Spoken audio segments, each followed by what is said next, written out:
Vipin, chairman DRDO Shri Satish Reddy, Indian air force के सारे officers, family members, armed forces के सभी वेटरन्स, ट्रेनिंग एकेडमी के ऑफिसर्स एवं स्टाफ, कैडेट्स एवं कैडेट्स के माता पिता एवं परिवारजन जो इस कार्यक्रम को वर्चुअली लाइव देख रहे हैं एवं अन्य देवियों व सज्जनों, आज इंडियन एयरफोर्स एकेडमी की पासिंग आउट परेड में आप सभी के बीच आकर मुझे बेहद खुशी है और मैं स्वयं को गौरवान्वित भी महसूस कर रहा हूं। कल से अभी तक मेरा यह अनुभव लगातार मजबूत होता गया है कि मैं देश के बेस्ट और ब्राइटेस्ट कैडेट्स के बीच में मौजूद हूं, जो अब ट्रेनी से कमीशन्ड ऑफिसर बनने वाले हैं। और मुझे यह भी जानकारी दी गई है कि आज इस एकेडमी का 100th कोर्स का पास आउट हो रहा है। इसलिए आपके लिए यह पल दोगुनी खुशी का पल होना चाहिए और खुशी के इस पल को बहुत से लोग, खासतौर पर ट्रेनीज के परिवार के लोग आज ऑनलाइन देख रहे हैं। मैं उनका स्वागत भी करता हूं और सारे परिवारजनों का अपनी तरफ से हार्दिक अभिनंदन भी करता हूं। Indian air force, army, navy, coast guards और हिंदुस्तान एरोनॉटिक्स लिमिटेड के ट्रेनीज को ट्रेनिंग देने वाली हाईली रिप्यूटेड एकेडमी ने देश को एक से एक बढ़कर शानदार ऑफिसर्स दिए हैं और इन ऑफिसर्स ने न केवल अपना बल्कि भारत का नाम भी ऊंचा किया है, रोशन किया है। आप भी जैसे ही अपने कदम इस एकेडमी के बाहर रखेंगे, न केवल आपके कमांड की बल्कि पूरे देश की निगाहें आपके ऊपर होंगी। आपको भी उसी नक्शे कदम पर चलते हुए देश के मान, सम्मान और स्वाभिमान की सुरक्षा के लिए हमेशा तैयार रहना होगा। अपने देश के प्रहरी होने का गौरव और जिम्मेदारी बड़े सौभाग्य की बात होती है। मुझे पूरा भरोसा है कि इस जिम्मेदारी का पूरी मुस्तैदी और ईमानदारी से आप निर्वाह करेंगे। आज जब वायुसेना की यह प्रतिष्ठित एकेडमी अपनी गोल्डन जुबली से बस कुछ कदम दूर है, हम संकल्प लें कि अपने राष्ट्र की सुरक्षा, सम्मान और उसके प्रति समर्पण को नई ऊंचाइयों पर ले जाएंगे। देश की रक्षा का हमारा दायित्व और कर्तव्य सर्वोपरि होगा और हम किसी भी परिस्थिति के लिए हमेशा तैयार रहेंगे। अभी जब आपकी परेड मेरे सामने से होकर गुजर रही थी तो मैं उसमें अपने देश को आगे बढ़ता हुआ सुनहरा और सुरक्षित भविष्य में देख रहा था। हाई क्लास की आपकी ड्रिल, आपका टर्नआउट और सबसे इंपॉर्टेंट आपके इतने नपे तुले और सधे हुए कदमों की कदम ताल, आई वुड लाइक टू से इन अ सिंगल वर्ड, एक्सलेंट।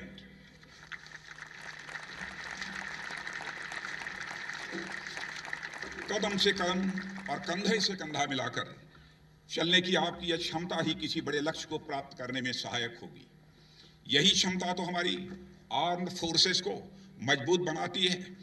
आप लोगों के इंडियन एयरफोर्स, इंडियन नेवी और कोस्ट गार्ड में ऑफिसर बनने का साक्षी होते हुए मुझे भी गौरव की अनुभूति हो रही है। विशेष उपलब्धियों और सम्मान के साथ पास होने वाले कैडेट्स को मैं अपनी ओर से बधाई भी देता हूं और हार्दिक शुभकामनाएं देता हूं। मैं बधाई देता हूं अपने friendly countries Vietnam, Nigeria, Sri Lanka से यहाँ आए उन ट्रेनीज को भी जो इस एकेडमी से पास आउट होकर निकल रहे हैं। देश सेवा के लिए प्रोत्साहित करने और कदम कदम पर साथ देने के लिए मैं आपके माता पिता समेत पूरे परिवार को भी धन्यवाद देता हूं और उनका पुनः मैं अभिनंदन भी करता हूं। मैं उस ट्रेनिंग टीम की भी सराहना करता हूं जिन्होंने आपको सामान्य इंसान से फौलाद बनाने में दिन रात की कड़ी मेहनत की है। साथियों, अब आप जिस संगठन के अंग हैं उसका एक गौरवशाली इतिहास रहा है। देश की संप्रभुता, एकता और अखंडता की रक्षा के लिए इंडियन एयरफोर्स ने जरूरत पड़ने पर दुश्मनों के हौसले पस्त करने वाले शौर्य और पराक्रम का परिचय दिया है। 1961 के गोवा मुक्ति संग्राम से लेकर 65 के इंडो पाक वार, 71 के बांग्लादेश मुक्ति संग्राम और लोंगेवाला में आपका प्रदर्शन 84 के ऑपरेशन मेघदूत, 99 के ऑपरेशन सफेद सागर और हाल ही में बालाकोट के कुछ ऐसे अध्याय हैं जो न केवल वायुसेना के बल्कि हमारे देश के इतिहास के गोल्डन चैप्टर्स माने जाएंगे। साथियों, हमारे एयर वॉरियर्स ने जिस तरह अपना सर्वस्व दांव पर लगाकर देश की आन बान शान पर कोई आंच नहीं आने दी, वह अपने आप में एक मिसाल है। शुरू से लेकर अब तक हमारे एयरक्राफ्ट भले बदल गए हों, इक्विपमेंट भी भले बदल गए हों, पर राष्ट्र की सुरक्षा का संकल्प, जोश और जुनून आज भी ठीक उसी तरह एक विरासत के रूप में बरकरार है जिसके आप ही वारिस हैं। अब इस विरासत को न केवल आपको सहेज कर रखना है, बल्कि एक वारिस के तौर पर इसे और भी आपको आगे ले जाना है। साथियों, अब तक एकेडमी में आपने जो अनुभव लिए हैं सर्विस के दौरान, आपके अनुभव उससे बहुत अलग होंगे।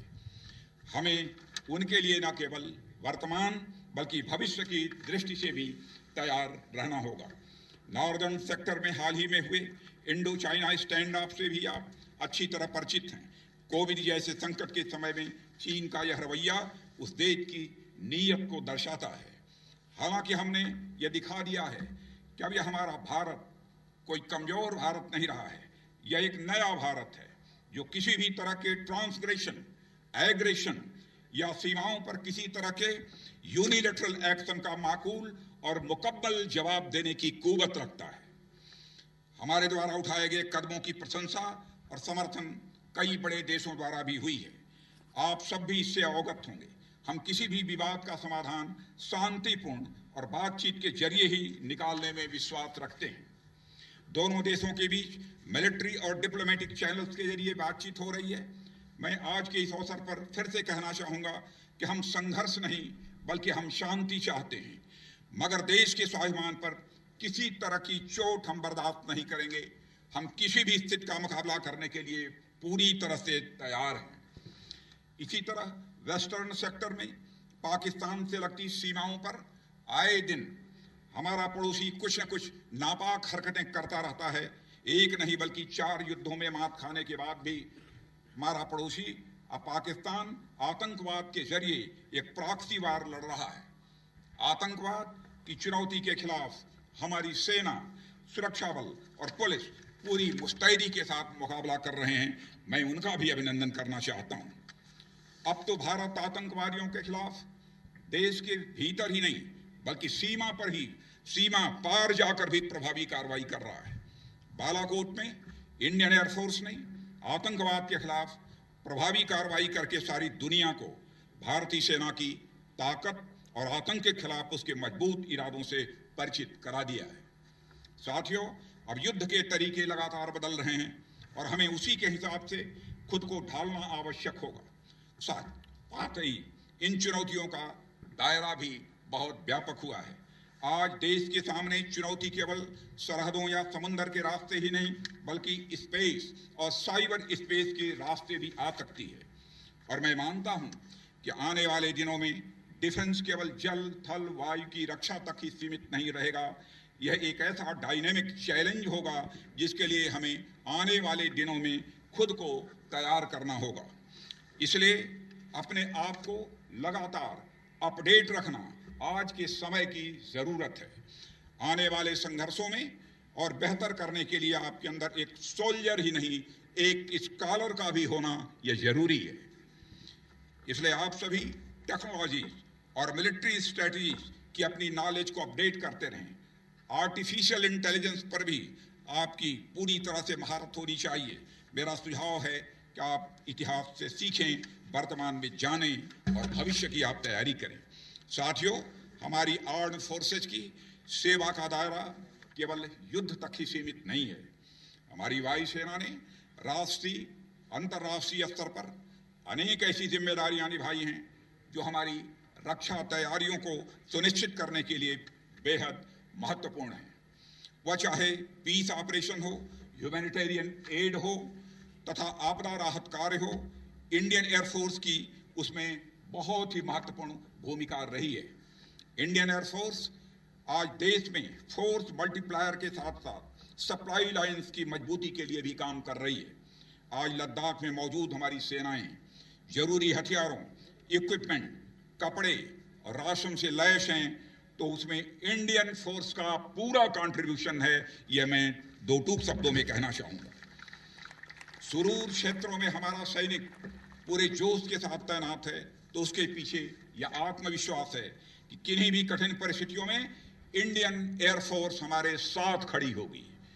भारतीय नागरिक भी देश दुनिया में कहीं भी अगर मुसीबत में फंसते हैं तो उनके अंदर एक विश्वास रहता है कि हमारी सेनाएं उनके बचाव के लिए निकल चुकी होंगी। हमें नागरिकों के इस भरोसे को कायम रखना है। साथियों, हमारी सरकार ने आर्म फोर्सेस के अंदर एम्पावरमेंट और इंडिजनाइजेशन को बढ़ावा देने के लिए हाल के दिनों में कई महत्वपूर्ण कदम उठाए हैं। हमारी वायुसेना भी इससे अछूती नहीं है। एक तरफ जहां हमने indigenous light combat aircraft Tejas को इंडक्ट और ऑपरेशनलाइज किया है, वहीं दूसरी ओर 5th generation multi role fighter plane Rafale को भी शामिल किया है। इससे एयरफोर्स की कैपेबिलिटीज तो बढ़ी ही है, साथ ही एयरफोर्स में एक नया कॉन्फिडेंस भी बिल्डअप हुआ है। हाल में डिफेंस में एफडीआई लिमिट में बढ़ोतरी, डिफेंस मैन्युफैक्चरिंग की नई पॉलिसी, ऑर्डिनेंस फैक्ट्री बोर्ड का कॉर्पोरेटाइजेशन जैसे कई कदम रिफॉर्म की दृष्टि से उठाए गए हैं। अपने प्रशिक्षण के दौरान आप लोगों ने सेनाओं में ज्वाइंटनेस के महत्व को समझा होगा। जिस समय आप यह महत्व अपनी किताबों में पढ़ रहे थे, लगभग उसी समय हमारे प्रधानमंत्री श्री नरेंद्र मोदी जी लाल किले से सेनाओं में ज्वाइंटनेस बढ़ाने वाले कदमों की घोषणा कर रहे थे। सेनाओं की क्षमता को और अधिक बढ़ाने के लिए सीडीएफ और डीएमए की भी स्थापना की गई है। आप लोगों को बताते हुए साथियों, मुझे बेहद खुशी हो रही है कि एयर डिफेंस और मैरीटाइम कमांड के बारे में सोच विचार एडवांस स्टेज पर चल रहा है, जो आने वाले समय में हमारी सेनाओं को इंटीग्रेटेड और कॉम्प्रिहेंसिव तरीके से काम करने में काफी सहूलियत देगा। साथियों, हमारी आर्म्ड फोर्सेस के ऑफिसर्स के बेटर सेटिस्फैक्शन के लिए प्रमोशन और अन्य सुविधाओं से संबंधित मामलों में भी एक पॉजिटिव अप्रोच अपनाया गया है। मैं आप सभी को यह भरोसा देता हूं कि आर्म्ड फोर्सेस और पर्सनल के एम्पावरमेंट और वेलफेयर के लिए हम कोई कसर नहीं छोड़ेंगे। साथियों, इस साल 1971 के युद्ध में हुई विजय की गोल्डन जुबली मनाई जा रही है। यह साल है उन सभी योद्धाओं को याद करने का जिन्होंने भारत के लिए पराक्रम और शौर्य की दास्तान लिखी और कई बहादुरों ने अपनी जान तक भी कुर्बान कर दी। 1971 में फ्लाइंग आफ्टर निर्मलजीत सिंह सेखों जैसे सूरमाओं की कहानी और कुर्बानी भला कौन भूल सकता है। 1971 की विजय की गौरव गाथा को हम इस साल जन जन तक पहुंचाने जा रहे हैं, ऐसी योजना हमने बनाई है। अंत में मैं एक बार फिर आप सभी के सुनहरे भविष्य के लिए अपनी हार्दिक शुभकामनाएं देता हूं। मुझे पूरा विश्वास है कि आप अपनी उपलब्धियों से अपने ट्रेनर्स, माता पिता और सारे देश को गौरवान्वित करेंगे। एक सुनहरा भविष्य आपकी प्रतीक्षा कर रहा है। I wish you all a bright future and happy landing. Thank you very much. जय हिंद।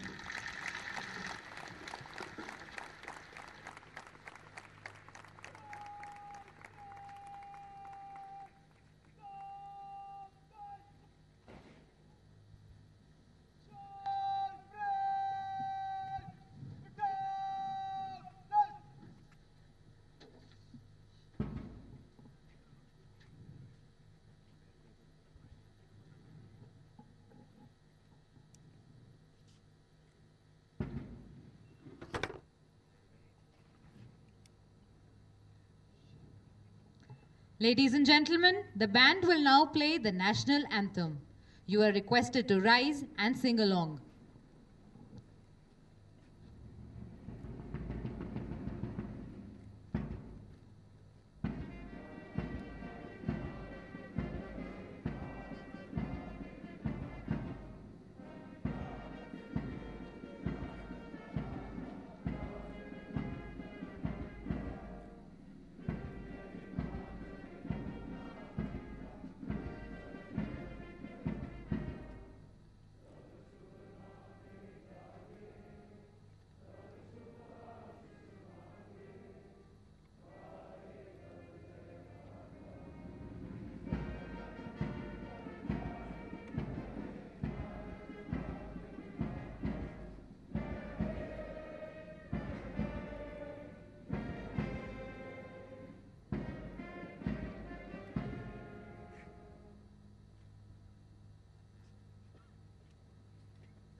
Ladies and gentlemen, till the Nishan Toli is passing in front of you, all are requested to remain standing and those in uniform to salute.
Ladies and gentlemen, you can now view cadets of the junior course forming up in two flanks in front of you.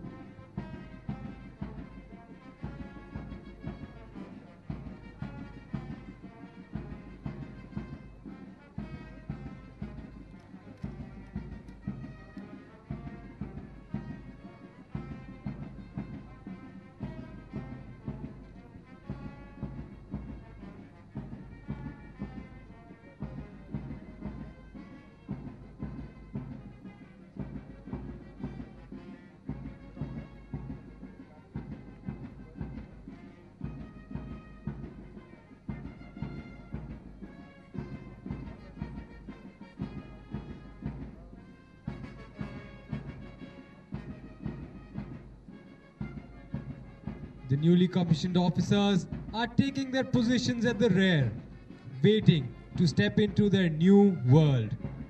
The newly commissioned officers will pass through this formation in slow march, recollecting their memorable stay at this academy.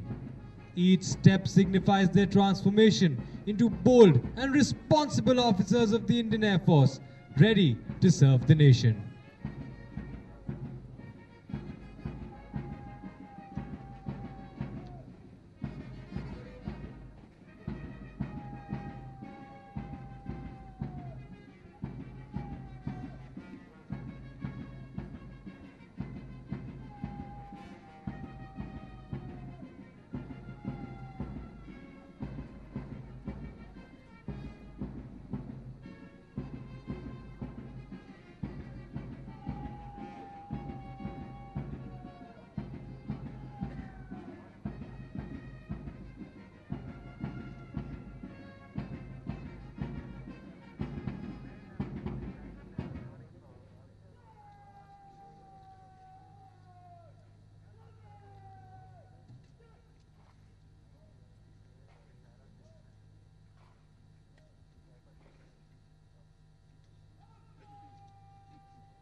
as the newly commissioned officers receive the first salute from their juniors. Their hearts are filled with immense pride and satisfaction for having passed down to them the cherished values and traditions. As they slowly march down this lane, they also remember those people associated with them in their year-long training who have helped them to make it to this day. An indelible moment for them and their families.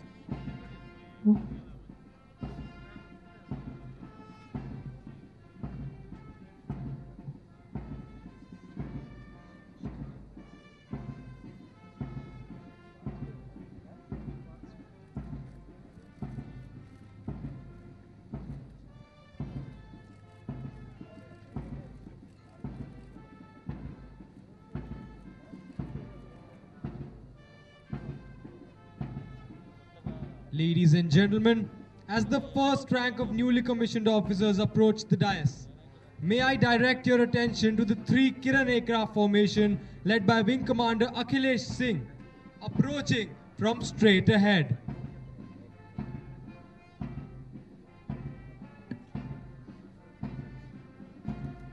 इस क्षण मुझे हिंदी के एक प्रतिष्ठित कवि सोहन लाल द्विवेदी द्वारा रचित कुछ पंक्तियां याद आ रही हैं।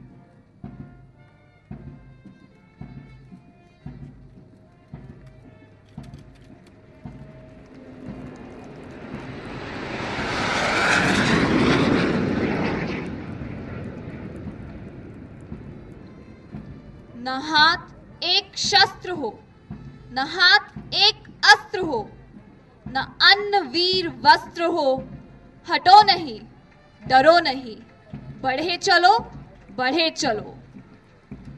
रहे समक्ष हिमशिखर, तुम्हारा प्रण उठे निखर, भले ही जाए तन बिखर, रुको नहीं, झुको नहीं, बढ़े चलो, बढ़े चलो।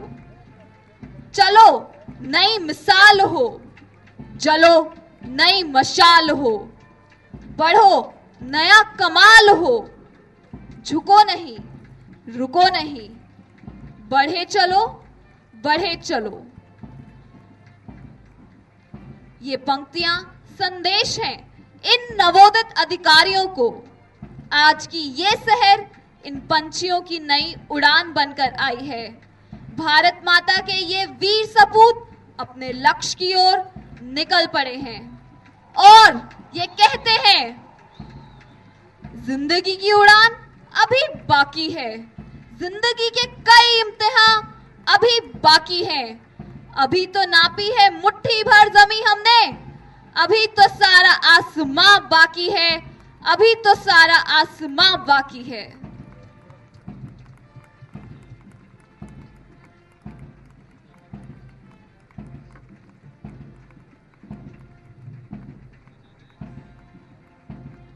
Ladies and gentlemen, may I direct your attention to the 3 Hawk aircraft formation approaching from straight ahead.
don't go anywhere, as in a short while we will be presenting in front of you a scintillating aerobatic display on the Pilatus PC-7.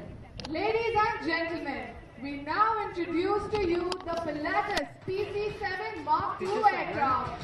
Look ahead as the aircraft is carrying out what we call a steep takeoff at 100 knots and a 20-degree angle of climb. The Pilatus PC-7 Mark II trainer is a low-wing standard speed training aircraft manufactured by Pilatus of Switzerland. The aircraft is capable of all basic training functions, including aerobatic, instrument, tactical, and night flying. Approximately 25 air forces around the world use variants of the aircraft for their ab initio training. The PC-7 Mark II was inducted into the Indian Air Force in 2013 to train ab initios at Air Force Academy, Hyderabad. This is a single-engine turboprop aircraft with a full glass cockpit. Today's display is being carried out by Squadron Leader Shashikant Bhutani and Squadron Leader Bedwal, both experienced qualified flying instructors on the aircraft. Now as he comes towards us, he will pitch up and describe a vertical circle in the sky. This maneuver, ladies and gentlemen, is known as the loop. The aircraft now recovers close to 215 knots and just 300 feet above the ground, positioning nicely for a flyby. The pilot is now turning at max range towards us and accelerating to 220 knots for the next maneuver. Ladies and gentlemen, there he pulls up for the roll of the top. Nicely done.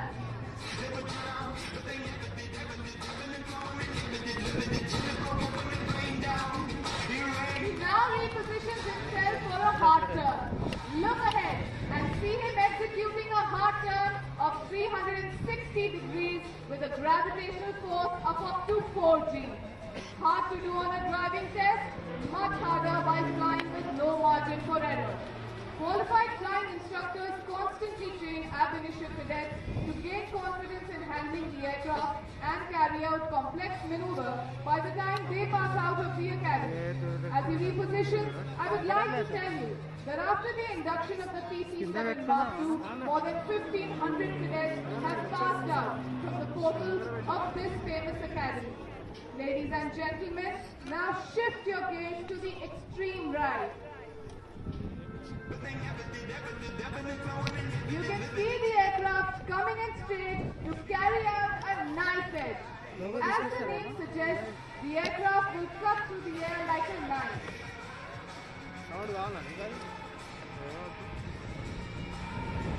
This is done by holding 90-degree angle of bank and application of rudder to hold the nose on the horizon. As we reposition, I would like to tell you that the PC-7 aircraft is a highly stable platform. An additional airborne position and in the aircraft and system aboard is helped to transition to advanced platform.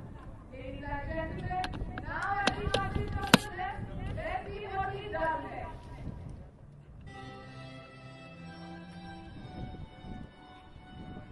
And the aircraft is flying in one day. Like this way. Our pilots are very different on board.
का radio game session. मैं sponsor Arjun नमस्कार chief घोषिका आप सभी का एक बार जोरदार स्वागत करती हूँ। हम स्वाभाविक भगवान माते कर रहे हैं कि हमारे साथ हमारे माननीय मुख्य अतिथि व अन्य गणमान्य अतिथि मौजूद हैं। आज का दिन 2 के लिए उनके परिवार जनता एक यादगार है जब सालों से सदोए हुआ वसंत जो देश के भारतीय वायुसेना के जो आवाज बनने का था वो आज पूर्ण हुआ।